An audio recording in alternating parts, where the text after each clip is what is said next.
Selamat datang di channel Agus DR. Kali ini kita akan menjelajahi salah satu ikon sejarah dan arsitektur di kota Bandung, Gedung Isola. Bangunan megah ini tidak hanya menyimpan nilai estetika tinggi, tetapi juga cerita menarik di balik pembangunannya. Siapkan dirimu untuk menggali kisah luar biasa di balik Gedung Isola sembari melihat proses ilustrasi bangunan ini yang akan saya buat khusus untuk Anda. Pengenalan Gedung Isola. Gedung Isola adalah salah satu mahakarya arsitektur bergaya Art Deco yang terletak di kawasan Universitas Pendidikan Indonesia atau UPI Bandung. Dibangun pada tahun 1933, gedung ini awalnya berfungsi sebagai villa pribadi milik seorang tokoh terkenal yang bernama Dominikus Filembaretti. Sejak awal, Gedung Isola sudah mencuri perhatian karena desainnya yang unik dan lokasinya yang strategis di kaki Gunung Tangkuban Parahu.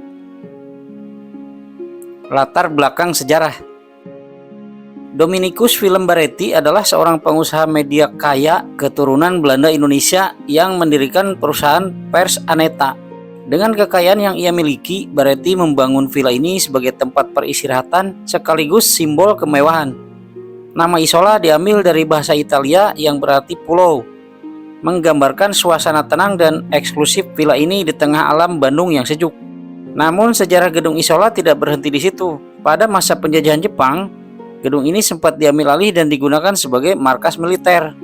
Setelah kemerdekaan Indonesia, Gedung Isola berubah fungsi menjadi bagian dari institusi pendidikan yang sekarang dikenal sebagai UPI. Keindahan dan keunikan arsitektur. Arsitektur Gedung Isola dirancang oleh C.P. Wolf Schumacher, salah satu arsitek terkemuka di Hindia Belanda. Gaya Art Deco yang modern pada masanya terlihat jelas pada garis-garis melengkung, proporsi simetris, dan detail ornamen yang minimalis tetapi berkelas. Tak hanya itu, tata letak bangunan ini dirancang menyatu dengan alam sekitarnya.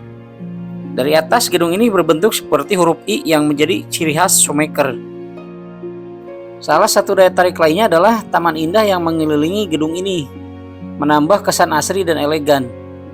Tak heran, Gedung Isola tetap menjadi lokasi favorit untuk fotografi dan rekreasi.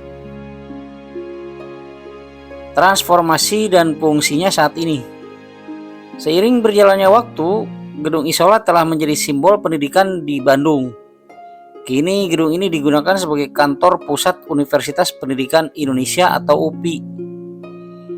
Meskipun telah berusia hampir 1 abad, keindahannya tetap terjaga berkat upaya pelestarian yang dilakukan.